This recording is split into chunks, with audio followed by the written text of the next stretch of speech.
Hello again, everyone. This is the third video that I'm doing to try to give new believers an overview of Passover and how to keep it.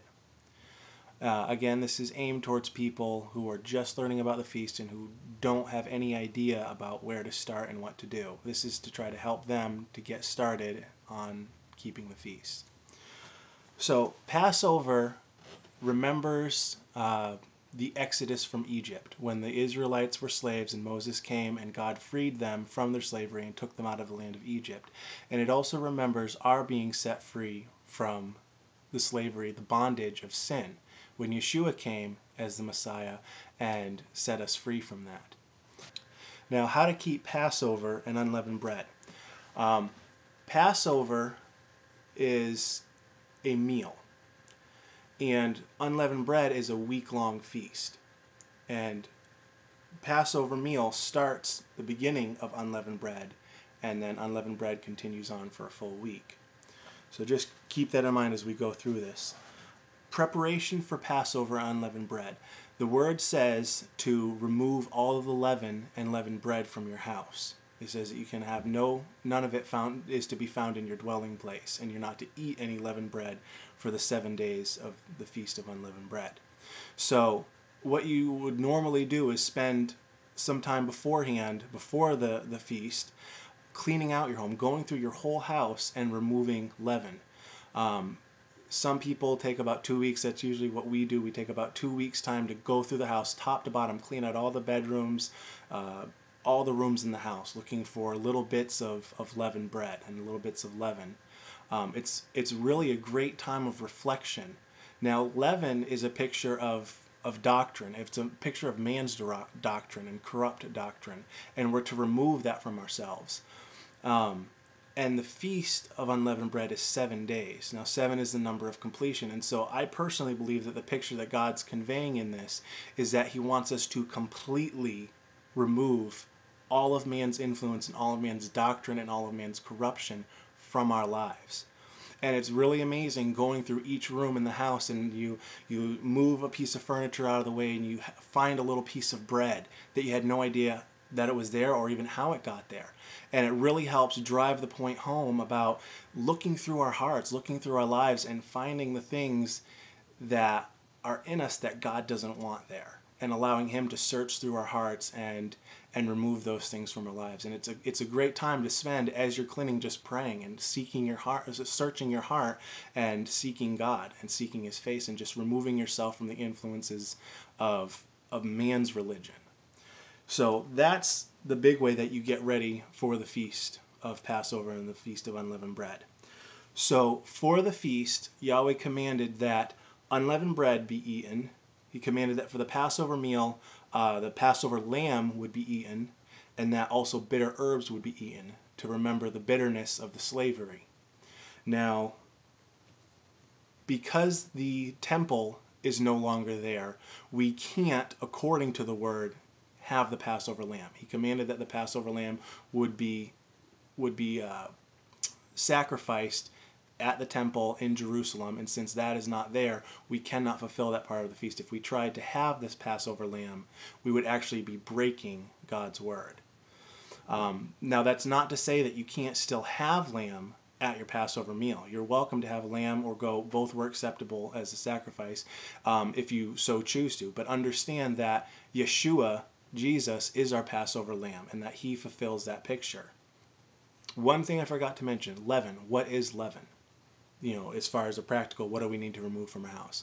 I'm personally of the belief, based on the historical nature of what leaven is, that it only applies to yeast, because that's what leaven was back in biblical times. They would take a piece of bread and it would ferment, and then they'd take it and they'd mix it in with a new lump of dough, and the yeast would spread throughout the entire loaf and cause it to be leavened.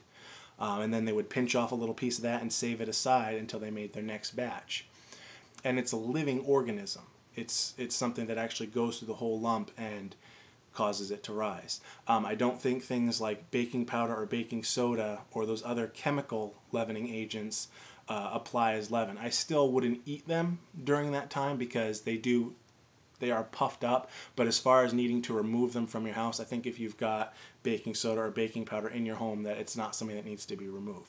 However, yeast, all forms of yeast, I believe, do need to be removed because those are a living organism, and that is what leaven is. Now, the ways that you can make unleavened bread, the way that I make it is just basically water, flour, a little bit of oil, and a little bit of salt. And then depending on what we're making for that day, I might add some other spices. There are a number of recipes that you can do. Have fun with it. Try different things. Some people like to sprinkle chocolate or some kind of syrups over their leavened bread to make it fun. There's no restriction on what you can do with it. It just says to eat unleavened bread for 7 days. Now, for the Passover meal that you eat at the start of unleavened bread, it says to also eat the bitter herbs. As I said before, it's a reminder of the bitterness of the slavery that we were under, the bondage that we were under. And as I'm sure most of you can remember, our lives before God, before Messiah, were bondage. It's awful. And eating the bitter herbs reminds us of what we were brought out of. Now, some examples of bitter herbs are horseradish, sorrel, milk thistle. A lot of people like to use romaine lettuce. I'm not sure that I'd really call it bitter, but I guess the older that romaine lettuce gets, the more bitter it gets. You can also Google just a list of bitter herbs and get it. There's tons of examples and tons of different kinds of bitter herbs that you can eat. Now, I'm not sure as far as if you need to eat the bitter herbs by themselves or if it's something that you incorporate into the bread or into the lamb. That's something for you to seek God about and to decide for yourself how you want to do that, because the commandment doesn't actually give a restriction one way or the other. It just says to eat the bitter herbs. Now, a good thing to do for Passover meal is to read through the Exodus story. Read through the whole night, the Passover night, when the angel of death passed over Egypt and killed the firstborn, and the Israelites were driven out of Egypt. They wanted to get rid of them. It's a wonderful story to read through and share. There are a lot of traditions that have been made up as man has gone along. None of these are required by scriptures, and as you're just starting out, it's not something you have to do. Don't stress yourself, don't burden yourself. These feasts are supposed to be a pleasant thing. They're supposed to be a wonderful thing, and they're supposed to teach us about God. So figure out, do a little searching around, find out different types of Passover seders or ways that they celebrate the feast, and find one that works for you. And again, the feasts are meant to be a time of reflection and a time of remembering what was done for you, what was done to rescue you, to rescue us out of our sin. There was a price that was paid, a very serious price, and we need to take these things seriously and remember and be grateful to God for what he did for us. Now, during the Feast of Unleavened Bread is first fruits. First fruits takes place on the Sunday during the feast. All right, so if, for example, the Feast of Unleavened Bread started on Monday, then the 6 days later on that Sunday would be the day of first fruits. If it took place on Thursday, then that 3 days later on Sunday would be first fruits. Now, first fruits, what would happen is the priest would take a sheaf of barley, the first fruits, the first sheaves that were gathered from the barley harvest, and he would go into the temple and do a wave offering before God. And Jesus, Yeshua, fulfilled this when he raised at sunset on Saturday, and it says that the graves opened, many graves opened, and there were dead that were raised back to life. These dead that were raised back up were the first fruits of the resurrection. Yeshua took them and offered them and did the wave offering of the first fruits of the resurrection before Yahweh in heaven. And you can see him reference this when Mary runs up to him and he tells her, "Don't touch me, for I have not yet ascended unto the Father." Before he had that, when she saw him that morning, he had not yet gone up to heaven to offer the wave offering before God. So for that, there is not really a whole lot to do practically on a practical keeping, but definitely you want to spend that day remembering what was done and looking forward to the resurrection, because we're going to be resurrected. Yeshua is coming back and he's going to resurrect us. The ones who aren't alive at his coming, he's going to bring us back to life and we're going to be with him forever. So it's a good thing. It's a wonderful thing to remember and to look forward to, and have another big feast on that day, and remember it. We want to remember and keep these feasts as a memorial, because when Yeshua returns, when the Messiah returns, we're going to be keeping these feasts for the 1,000 years that we rule and reign with him. You know, he's going to put these back in order. We're going to be brought back to the land of Israel, and we're going to get to keep these feasts with the Messiah. All right, now the Passover schedule for this year is as follows.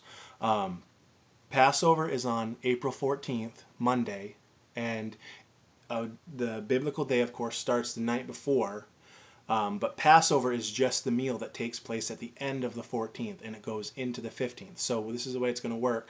Monday is your last day to get everything ready for the feast, for Passover, and a little while before sunset, you're actually going to want to start your Passover meal, and then that continues after dark into the 15th, and then at sunset on the 14th there, and through Tuesday is a Sabbath. The first day of unleavened bread. It's a Sabbath. And then 7 days later, which will be the 21st, which is a Monday, that will also be a Sabbath. And that Sabbath starts Sunday evening at sunset. All right, I believe that's everything. If you have any questions, feel free to message me with them, and I'll do my best to answer them. And I hope that this video was a blessing and helps you on your journey to keep Yahweh's feast. Shalom.